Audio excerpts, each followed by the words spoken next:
Dev C plus plus में हमने C plus plus programming start किया है। सी प्लस प्लस प्रोग्रामिंग में हमने उसकी history, C plus plus programming हमारे पास क्या है क्या नहीं है, ये हमने पहले क्लास में पढ़ा था। उसके बाद दूसरी क्लास में हमने सी एन और सी आउट के बारे में पढ़ा था कि सी एन और सी आउट हमारे पास क्या होता है। आज हम इंशाल्लाह पढ़ेंगे initialization of variable, declaration and initialization of variable. तो यहाँ पर हम क्या लिखते हैं, हैश इंक्लूड, यहाँ पर हमारे पास क्या हो जाएगा, हैश इंक्लूड। इसके बाद आईओस्ट्रीम समझ आ रही है, यूजिंग नेमस्पेस क्या है, ये हमें जो वेरिएबल वगैरह उसके लिए हमारे पास ये स्पेस प्रोवाइड करता है। समझ आ गई। इसके बाद मेन फंक्शन है जी name space, yes good.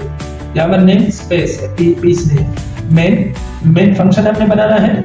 Main function की क्या काम है, जितने भी हम प्रोग्राम रन करेंगे वो इसके अंदर ही करेंगे। समझ आ गए, ये मेन फंक्शन का काम है। तो इसके लिए हमने सी आउट, पहले हम चेक करते हैं कि ये काम कर रहा है या नहीं। सी आउट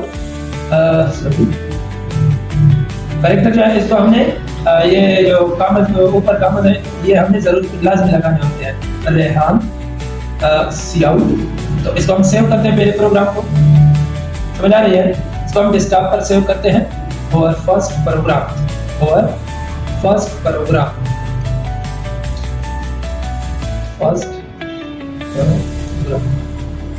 ये हमारे पास सेव हो जाएगा डेस्कटॉप पर। अब हम इसको कंपाइल करते हैं। पहले कंपाइलेशन का क्या मतलब है, ये हमने पढ़ा था कि कंपाइलेशन हमें एरर चेकिंग करता है कि इसमें कोई एरर तो नहीं है। तो पहले हम इसको कंपाइल करते हैं, इसमें एरर है, नेमस्पेस std, ये हमने std स्टैंडर्ड है, ये तो हमने डिफाइन नहीं किया है ना, नेमस्पेस std। अब इसको कंपाइल कर दें तब ये काम करेगा।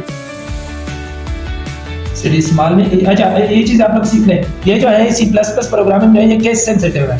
केस सेंसिटिव का क्या मतलब है, केस सेंसिटिव का मतलब है कि इसमें जो चीज आपने लेट सपोज एक लेटर आपने स्मॉल में लिखना है तो आप लोगों को स्मॉल लेटर में ही लिखना होगा। जो चीज आपने कैपिटल लेटर में लिखना है वो आप लोगों ने कैपिटल लेटर में ही लिखना होगा।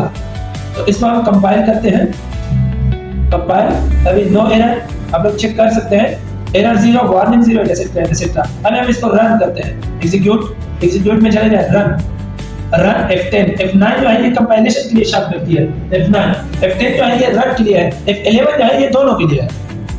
कंपाइल रन अलग भी है, और इसके बाद F11 जो है ये दोनों के लिए है। ये आप लोग हमारा आउटपुट देख सकते हैं, रेहान। समझ आ गई। ये जो डार्क स्क्रीन नजर आ रहा है आपको, इसमें रेहान आप लोगों को नजर आ रहा है, ये वही रेहान है जो हमने यहाँ पर क्या किया है, सी आउट में दिया है। तो अच्छा आज हम वेरिएबल के बारे में पढ़ेंगे। पहले variable is nothing but it is just to give a space in a memory। Variable हमारे पास कुछ भी नहीं है, बल्कि वेरिएबल जो है ये जस्ट हमारे पास एक स्पेस प्रोवाइड करता है। जो हम इसमें चीज इनपुट करते हैं, जो चीज हमें जरूरत होती है, वेरिएबल वो स्पेस है बेसिकली। तो वेरिएबल की खास प्रॉपर्टी है कि ये आप लोगों ने स्मॉल लेटर से क्या करना है, रिप्रेजेंट करना है। इसलिए आप लोगों ने यूज क्या करना है, स्मॉल लेटर यूज करना है। ऐसे पहले मैंने एक और वर्ड लिख लिया है, एंड का मतलब है data type. int means integer, इस तरह फ्लोट, डेसिमल के लिए हम इस्तेमाल करते हैं, चार हम कैरेक्टर के लिए इस्तेमाल करते हैं। समझ आ रही है।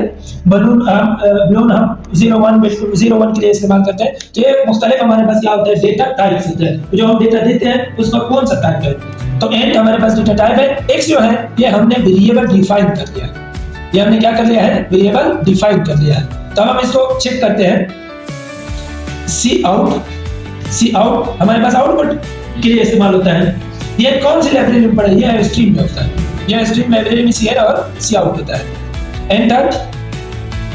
एंटर योर नंबर, ये हमें दिखाएगा कि एंटर योर नंबर। समझ आ रही है। तो ये सी आउट हो गया है। अच्छा, इसमें हम लाइन चेंज भी करते हैं। क्या चीज चेंज करते हैं, लाइन चेंज करते हैं। लाइन चेंज हम किस तरह करते हैं, एल लिख ले, समझ आ गए। तो ये खुद ब खुद लाइन चेंज हो जाएगा। अब हम दोबारा से चेक करते हैं, execute, compile, and run. And L हमने कहां पर गलती किया, एंड एल ये जो कॉलम है, सेमीकोलन, इसको आप लोग खत्म कर ले। तो फिर इसके बाद इसको क्या कर ले, एग्जीक्यूट कर ले, कंपाइल एंड रन। ये दोबारा से है, बैकस्लैश एन के साथ भी हम कर सकते हैं। समझ आ रही है। अच्छा, तो इसके बाद सी एन सी एन हमारे पास इनपुट लेता है, सी एन हमारे पास क्या लेता है, इनपुट। तो जो वेरिएबल आप लोगों ने बस डायरेक्ट उस वेरिएबल का नाम लेते हैं, जो वेरिएबल आप लोगों ने यहाँ पर डिक्लेयर इनिशियलाइज किया है उसका आप लोग उसका नाम दे दे सिर्फ, फिर उसके बाद सी निकाला, फिर उसके बाद F11 कंपाइल एंड रन। अब Rehan enter your number, Rehan enter your number, जो भी नंबर है आप उसको पुट कर सकते हैं। अब ये हमारे पास क्या है, एक नंबर हमने पुट कर लिया है। This is a input operator, समझ आ गए। C out is used for output, C in is used for input, समझ आ गए। और ऊपर हमने क्या किया है, वेरिएबल को डिक्लेयर किया है, इनिशियलाइज किया है। अच्छा, वेरिएबल में दो टाइप्स होते हैं, एक हमारे पास ग्लोबल वेरिएबल होता है, एक हमारे पास लोकल वेरिएबल होता है। अब ग्लोबल जो है वो अगर हम यहाँ पर and x, so this variable is a global variable. Comment हम किस तरह लगाते हैं, बैक स्लैश के साथ हम कमेंट्स लगाते हैं। अब ये किस सेंसिटिव है, जो भी चीज आप लोगों ने लिखते हैं वो हमारे पास कोड ही होगा। अब हम कमेंट भी लिख सकते हैं ना, अगर फॉर एग्जांपल ये एंड एक्स मुझे यहाँ पर जरूरत नहीं है तो हम उसको कमेंट सेक्शन में लगाएंगे। कमेंट सेक्शन हम डबल बैक स्लैश, वो एक line text.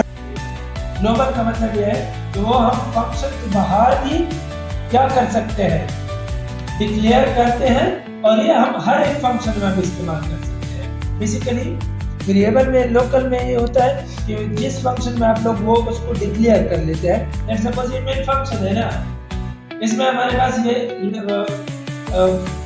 Curly bracket open, curly bracket close, इसके दरमियान में आप लोगों ने काम, इस फंक्शन का जितना भी डोमेन है वो इनके दरमियान है।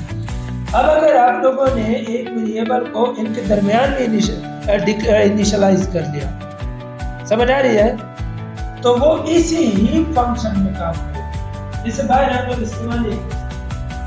अगर आप लोगों ने यहाँ पर इस फंक्शन से बाहर आप लोगों ने एक वेरिएबल डिक्लेयर किया तो उसको हम ग्लोबल वेरिएबल कहते हैं। तो वो हर एक फंक्शन में काम करेगा, वो एक फंक्शन की जागीर नहीं होती, फिर वो हर एक फंक्शन में आप लोग इस्तेमाल कर सकते हैं। समझ आ गई सबको? हाँ, अच्छा, तो ये हमारे पास आज थोड़ा बहुत वेरिएबल के बारे में है। कल हम के बारे में पढ़ेंगे और कंडीशन।